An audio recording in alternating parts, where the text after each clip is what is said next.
Story 1. Old-timer story from New York I once heard. In a particular setting in New York, women were asked to wear a certain color flower either on their dress or wrist, not from style, just something subtle. If you wore a white rose or any flower, it means you were single. If no rose or a red rose, it means you're taken. I always thought something like this could be adopted, not necessarily flowers, but a type of jewelry or something along those lines. This way, guys know not only are you single, but you're trying to mingle and take it from there. Story 2. To be honest, it's very rare that I do. The stars and planets have to align just right before I make a move. Some of it probably comes from a lack of confidence. Also, being an introvert doesn't help. More importantly, financial circumstances play a big role.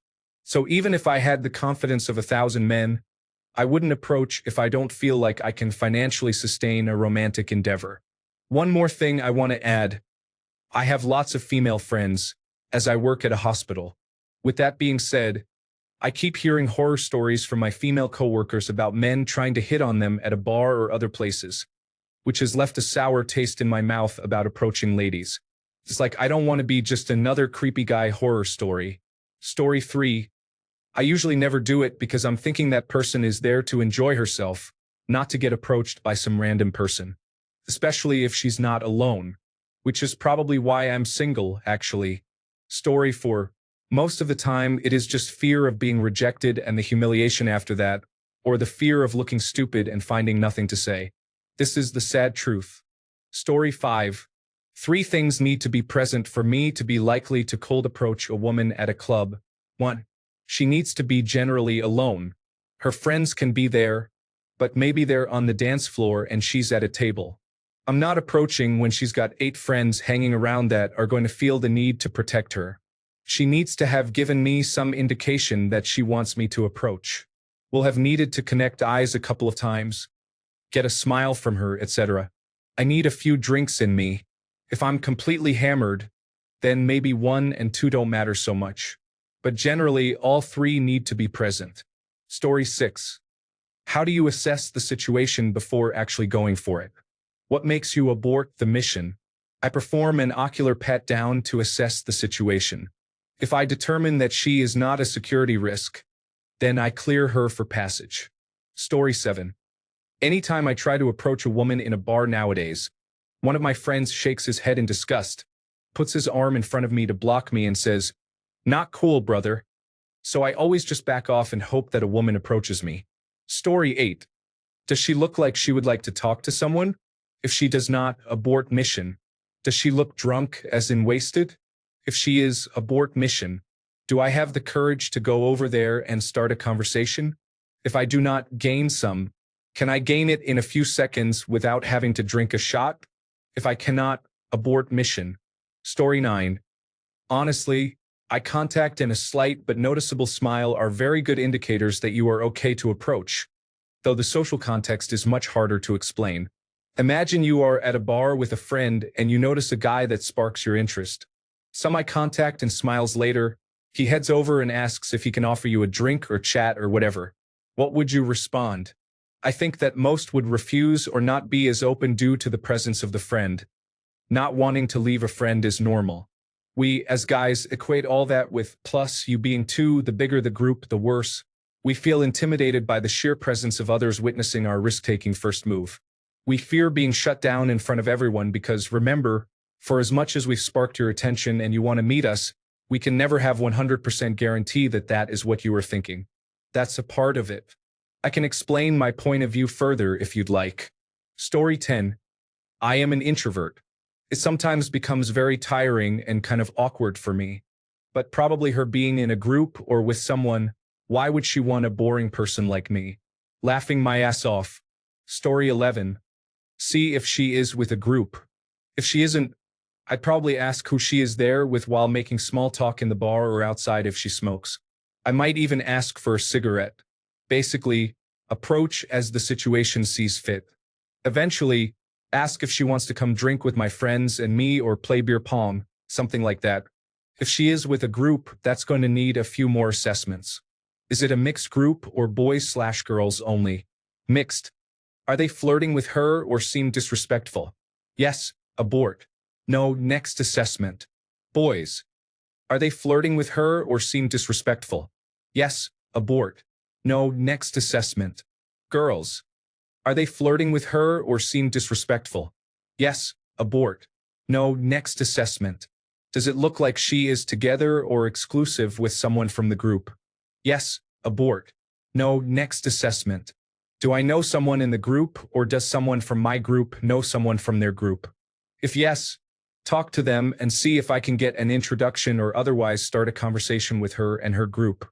If no, then approach her with small talk, if we're both ordering a drink at the same time or something similar.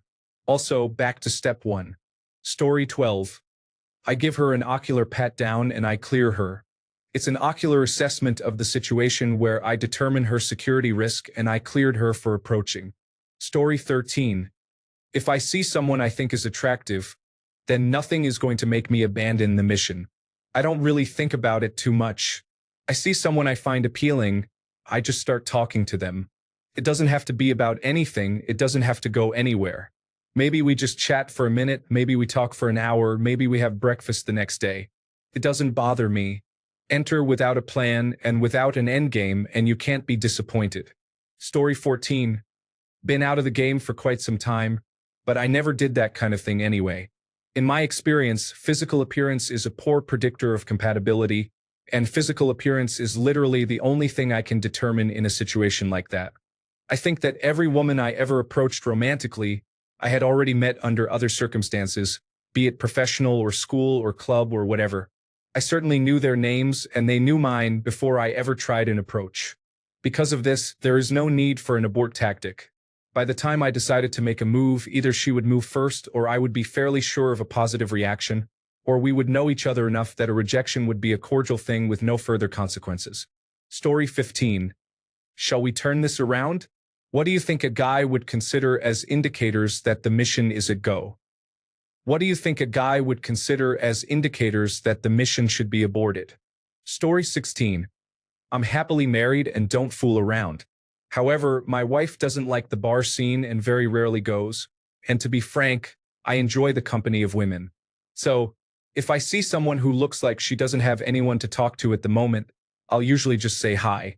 If there's a leave me alone vibe, I'll just wish them a pleasant time and walk away. If there's not, I'll try to mention in the conversation that I just like meeting people and talking. The interesting thing I've found is often really attractive women get passed over a lot by men who think they're so good looking, they wouldn't want to talk to me. I've had some really fun conversations this way, and there are a couple of women that I meet up with semi-regularly. One has become a best friend. Funny story. I was chatting with 4 women in a bar for quite a while. Eventually, the group split up and I wandered off. A friend, who was kind of a lounge lizard, came over to me and said, "How do you do it?" I said, "Do what?" He said, "I tried talking to them and they blew me off." And I said, "It's simple. I don't want anything from them. To all you single guys, put what you are not so secretly hoping for completely out of your mind and just try talking to women like you would, a human. They're actually quite nice to talk to, and if you're not consciously or unconsciously putting the moves on them, you'll find that they are receptive to talking and getting to know you. And if they're not interested in talking to you, move on. It's no big deal." Story 17. I just wait a bit to see if she is with another man. I will not go over to her if the group I am with wants to leave before I find the time to go talk to her. Or I just do not feel like actually going over to where she is because she is not that attractive that I want to go out of my way. Story 18. I'm always really attracted to women who are genuinely empathetic and want to listen and care about you and have the capacity for kindness.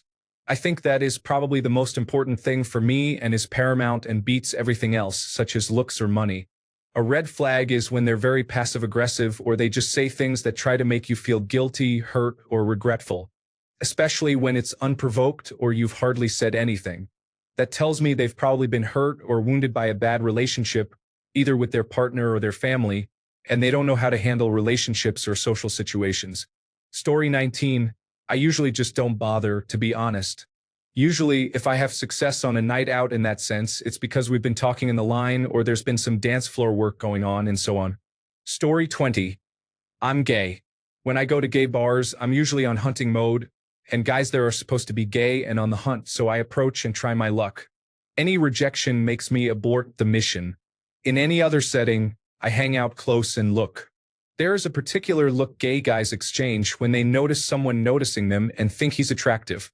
If I don't get it, I abort the mission. If I get any sign of hostility, I abort the mission. If I get any evidence that the guy is actually straight, I abort the mission. Story 21. It's 2019. I assume everyone is doing online dating, and there is no need to approach a random stranger. Also, I assume anyone remotely attractive could easily find a significant other via online dating. Thus, there is even less of a reason to approach a random stranger. Story 22. Well, first I tense my trapezius muscles and broaden my horizontal profile to maximize my social standing in the group. I then loudly order a martini, shaken, not stirred. This demonstrates that I am a man of some cultivation and likely very wealthy.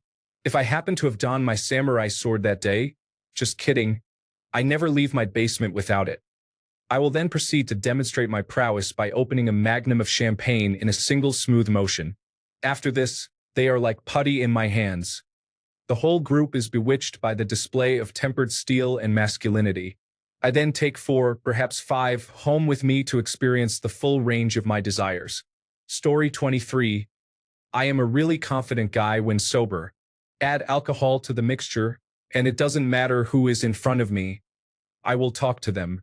I have been doing this for some years now, and what I realized is that even though not all of them were into me, and I got rejected, which didn't really bother me, I went to the other one. I came to the conclusion that it's a waste of energy on my part, and why should I be your confidence boost just by approaching you? So what I am doing right now is hitting the club with the boys and just going with them to the middle of the dance floor to have fun dancing the whole night. As time goes by, we are being picked up by girls one by one. If you can have fun on your own and you don't need to hit on anyone, they will come to you.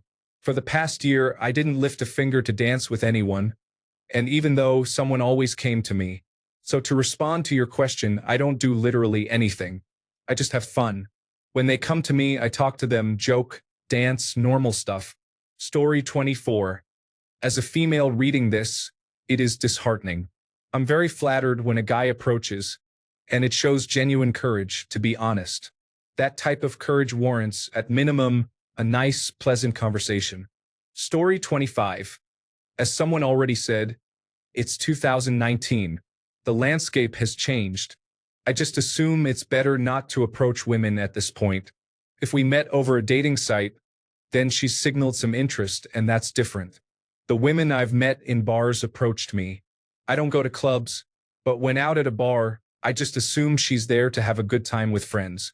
If she's there alone, I assume she's there to drink alone. Story 26. Big group of women who are clearly all together? Abort. I'm not trying to wreck ladies' night or have the bouncers tag me as a creep and kick me out the minute I trip over a chair that wasn't pushed in. Guy being in any way affectionate or handsy. Abort. Even if it's a guy you don't like. I'm not trying to be a hero or worse, get in a fistfight with some jerk who can't take a hint, particularly if he's been drinking. Generally looking like she's not having a good time? Abort. I don't want your first impression of me to be associated with a night that you just weren't feeling it. Oh, and probably the most important one.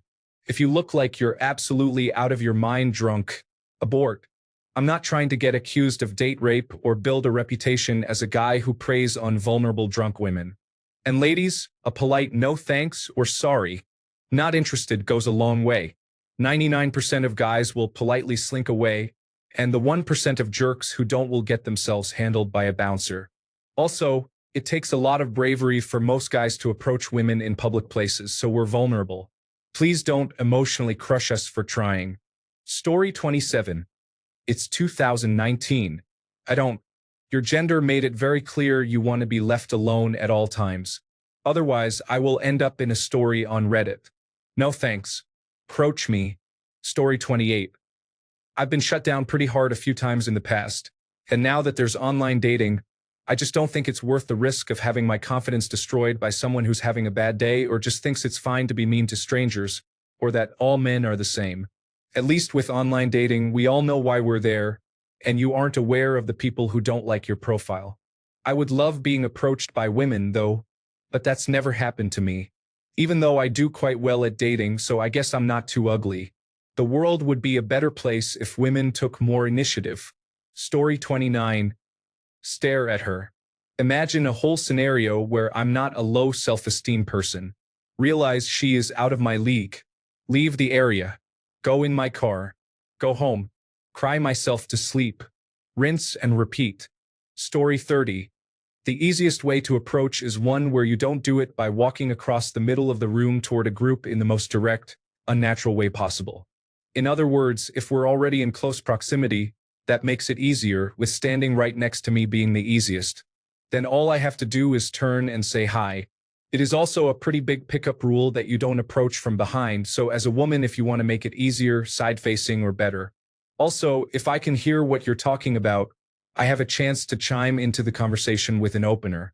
If you're being quiet, then I have to risk interrupting, possibly inappropriately. If you're alone, it's easy because then we're just two single people filling time with each other's attention.